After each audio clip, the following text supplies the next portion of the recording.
On le savait que Wolverine aimait sauter sur tout ce qui a une carrosserie japonaise, hein, soit pour de la ride acrobatique, soit pour de la ride acrobatique. Hein, mais là, il a définitivement laissé tomber les Américaines qui pètent le feu et il est prêt à faire son entrée en toute sobriété dans le MCU en mode, hein, y a Kevin Feige qui m'a appelé, où est-ce que je gare ça?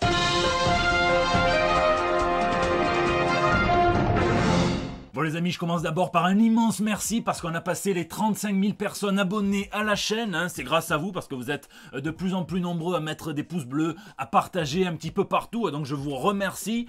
Je suis pas le genre à fêter tous les 10 abonnés, à faire des posts et tout ça. Mais là, j'ai accepté d'organiser plusieurs concours sur la chaîne à une condition. C'est que l'abonnement à mes réseaux sociaux ou à la chaîne ne soit pas obligatoire parce que j'ai horreur de ça. Je pense pas que ça soit la bonne méthode parce qu'effectivement, tu prends des milliers d'abonnés. Effectivement, les posts, les tweets, des concours font des centaines et des centaines de partages. Mais quand tu retweets après, lisez du Alan Moore par exemple, il y a autant de monde qu'au Manoir Wayne pour la fête des mères ou la fête des pères. Pour le premier concours, j'ai été contacté par Molotov TV, une entreprise française qui met à disposition une application qui permet de regarder jusqu'à 38 chaînes de télévision en live et en replay. Donc vous avez le service public français, vous avez toute la TNT, vous avez aussi un service de VOD gratuit, accessible gratuitement, financé par la pub qui s'appelle Mango. Donc ça c'est sur smartphone, sur tablette, tout ce qui est connecté à internet en gros. Donc les masques 5G les plus évolués, et puis ça arrive bientôt sur console, et ça c'est vrai, et ça c'est une très bonne nouvelle. Et puis vous pouvez rajouter des petites options payantes mais néanmoins très alléchantes à 3 lettres OCS avec des vraies séries sur des gens qui disparaissent en un claquement de doigts. Je parle de The Leftovers qui est excellent pour ceux qui sont frustrés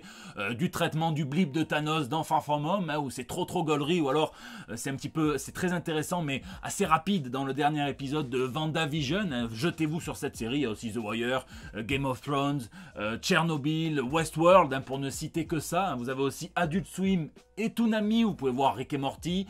Sur Toonami, il y a toute la série animée Batman de 1992. Vous avez aussi les longs métrages d'animation de chez DC. Et puis vous avez le pack, la Gamer Zone, où il y a beaucoup d'animés. Puis il y a Game One aussi qui propose pas mal de contenu dédié plutôt à nous autres les geeks. On va mettre en jeu plein d'abonnements à Toonami, Adult Swim et à la Gamer Zone. Ça se passera sur mes réseaux sociaux d'ici la fin de la semaine. De toute façon, je vous en reparle dans le prochain JT Comics. Et il y aura plein d'autres concours dans les mois qui viennent. Il y aura du comics pur et dur, du jeu de société. C'est toujours très jouissif de pouvoir jouer à Papa Noël avec l'argent des autres. Ici, votre fidèle commis des comics. Vous êtes dans l'émission qui fait le tour de l'actu de l'industrie du comic book et de tous ses dérivés. C'est le 282e JT Comics. Aujourd'hui, certaines actualités partagent ce point commun avec les fables qu'on peut en tirer une morale, le commis de La Fontaine. Ça me plaît beaucoup, et c'est d'autant plus vrai après quelques pintes de bière, mais je digresse. Passons plutôt aux news de la semaine. Plus vrai que fiction, c'est la news insolite de la semaine. Est-ce que vous voulez devenir des agents du Shield? Il fallait bien que ça arrive un jour, mais l'agence bien connue des fans de Marvel risque de devenir une réalité commune à la fois au Canada de Wolverine et à l'Amérique de Captain America. Le Strategic Homeland Integrated Ecosystem for Layered Defense, qui est un projet proposé pour moderniser le commandement de la défense aérospatiale de l'Amérique du Nord.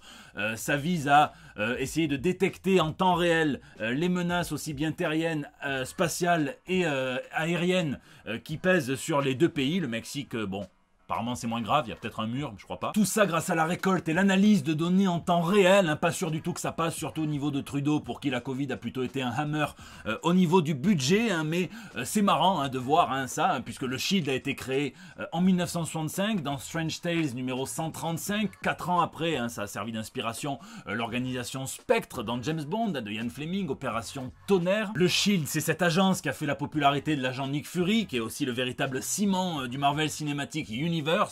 Faut pas croire, c'est une agence d'espions, pas de bisounours. Ils ont fait des choses très sombres dans leur histoire, que ce soit dans la continuité principale pour Captain America, qu'ils n'ont pas hésité à prendre comme adversaire pendant la Civil War, et c'est pas du tout la pire des choses qui lui est faite, ou alors quand ils se sont servis plus récemment du cube cosmique pour créer la prison qui n'en a pas l'air de Pleasantville, mais qui ressemble quand même vachement au Westview de Wanda dans WandaVision, ou alors dans les continuités alternatives, notamment Ultimate, où c'est eux qui sont à l'initiative du programme de l'arme X. Merchandising. Bon, pour cette news, je vais vous donner la morale de l'histoire en premier. Parfois, il vaut mieux savoir s'arrêter à temps. On connaît tous ce type qui atteint une gastro-carabinée, mais qui veut quand même faire sa série de squats à la salle. Et bien forcément, le résultat est merdique. Hein. C'est un petit peu pareil pour le merchandising des produits dérivés de comics. Hein. Putain d'ici, putain. Hein. Imagine, tu t'appelles Jack Kirby. Tu es le king des comics. Tu as révolutionné tout un pan de la culture populaire. Tu as créé les personnages les plus emblématiques. Tu as créé les Fantastic Four. Tu as créé les Eternals. Tu as créé les New Gods. Tu as créé le Fourth World, qui est une sublime source d'inspiration aussi bien pour la concurrence que pour tous ceux qui ont voulu faire des adaptations transmédiatiques, notamment à l'écran. Tu as inspiré Zack Snyder, le réalisateur sérieux, la caméra qui tremble, le réalisateur du divin, à qui on a demandé, supplié pendant 2 ans de sortir sa Snyder Cut, qui repose en grande partie sur les Mother Boxes, hein, les boîtes mères. Hein, ça va sortir, et qu'est-ce qu'on te propose avec? Des putains de Happy Meal. Sauf que ça coûte 110 balles, t'as pas le jouet, et en plus, dans cette Mother Box, les ingrédients sont quand même à cuisiner toi-même, hein, puisque c'est du pré-découpé, c'est du Ikea version cuisine en gros. Alors ce qui est quand même assez marrant, c'est que les titres des menus reprennent des éléments emblématiques de l'univers DC. Ils ont ressorti le Big Belly's Burger, hein, donc qui a été inventé par John Byrne dans l'univers DC, dans les comics. Est-ce que c'est complètement con? Oui. Hein. Est-ce que j'en veux une? Oui, absolument aussi. Hein. Mais attendez, ne partez pas vomir de suite. Hein. Attendez un tout petit peu, puisque pour Rocky comme pour l'adolescent prépubère, hein, tous les deux aiment bien se tabasser la viande, et bien Marvel a sorti un attendrisseur de viande à l'effigie de Mjolnir, hein, pour les dignes préparateurs de barbecue asgardiens. On va voir, hein, on a vu pas mal de changements au niveau du costume de Thor. Il y a des chèvres, hein, peut-être qu'il va s'attendrir la chèvre sur le tournage du prochain Thor. Je parle pas de Nathalie Portman. Hein. Bon, évidemment que ça aussi je le veux, hein, mais attendez, il y a encore mieux que ces deux choses. Hein, c'est Valiant qui a inventé le produit dérivé digital, hein, donc des autographes d'artistes qui ont travaillé dans l'univers Valiant, d'autres choses autour des super-héros de leur univers à acheter, à débloquer, tout en numérique, avec le même système qui régit la crypto-monnaie, le Bitcoin notamment. Je suis pas sûr d'avoir tout compris, mais si vous me dites que dans 30 ans, il y a un type qui a acheté 20 balles un autographe électronique et qui le revend 300 000, eh ben, vous m'en sortirez ce clip et je passerai pour un gros con.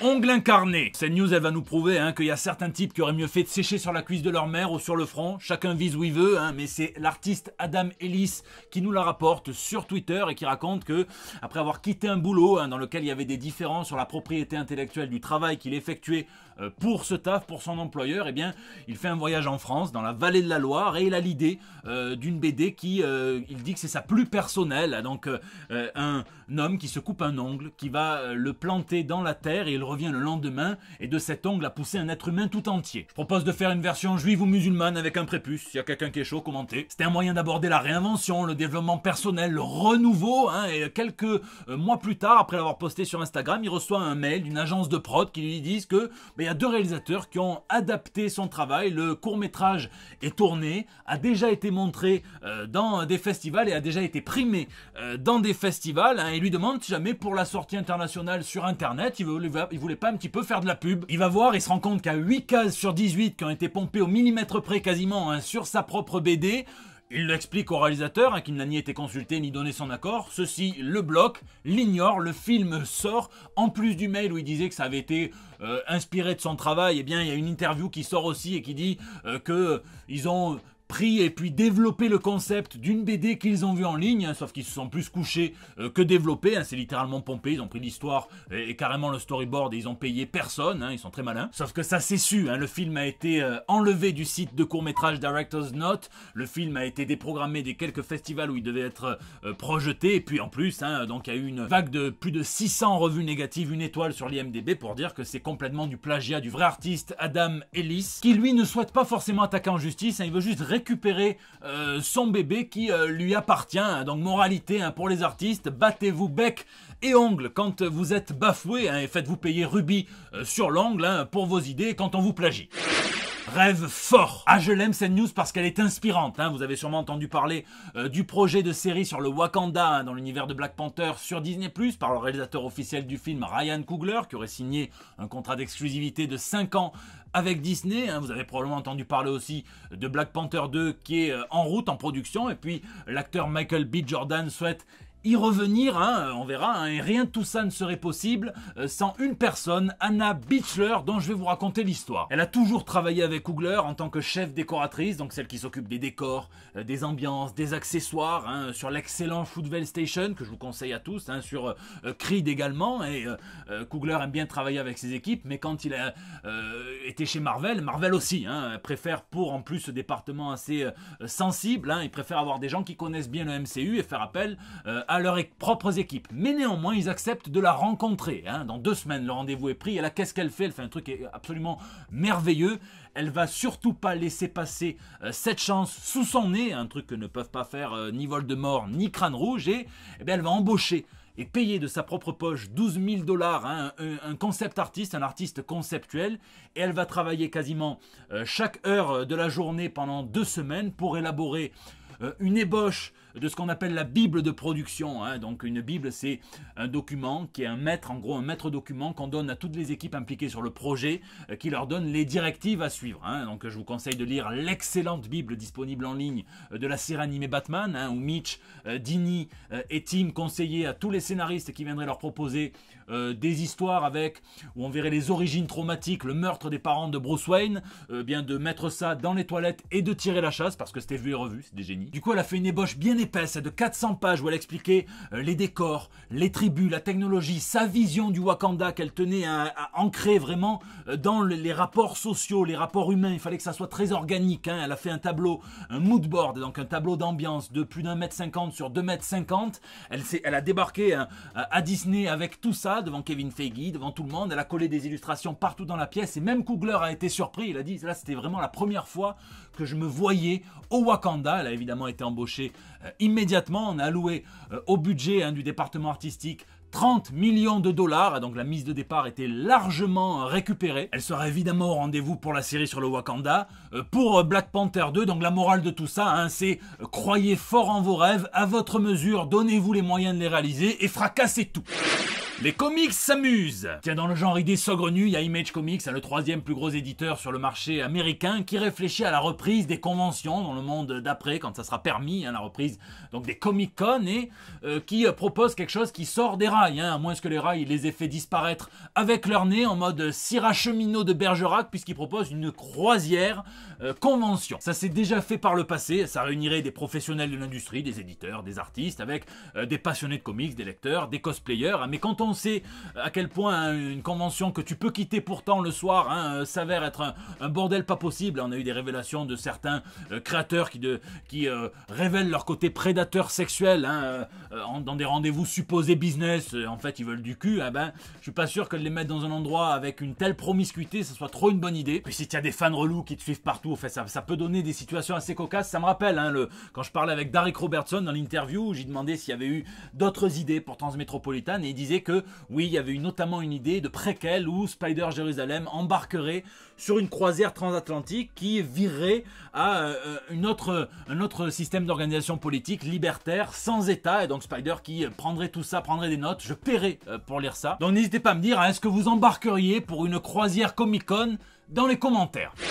Lisez. Moi cette semaine j'ai encore eu pas mal de boulot, mais j'ai quand même lu un petit peu, j'ai picoré dans mes comics sur Wanda Maximoff, la sorcière rouge, et sur la Vision, notamment pour actualiser mon thread des références aux comics dans la série WandaVision. Je fais ça un petit peu tous les week-ends, enfin quand je peux. Ça tombe bien, il y a Panini qui a sorti pas mal de choses. Là j'ai pas mon hardcover VO, mais le meilleur truc clairement que vous pouvez lire récemment sur Vision, pas sur Vanda mais sur Vision, c'est la série de Tom King et de Gabriel Hernandez Valta. Mais Panini tente des trucs, ils ont sorti ce petit format tout petit là, à 6,95 € où vous voyez du old school avec les origines de Vision qui ont été revisitées, c'est pas mes préférés, mais avec surtout du Marvel Team Up où on voit Spider-Man et la Vision partir pour aller chasser un serial killer, et puis après il y a des questions de possession. Enfin je vous dis pas tout, mais c'est old school et c'est bien marrant. En old school vous avez aussi la série The Vision and the Scarlet Witch qui est très très bonne. Là vous avez quelques numéros, les premiers là-dedans, ça suit la grossesse de Wanda jusqu'à l'accouchement dans le dernier chapitre, donc ça c'est assez marrant.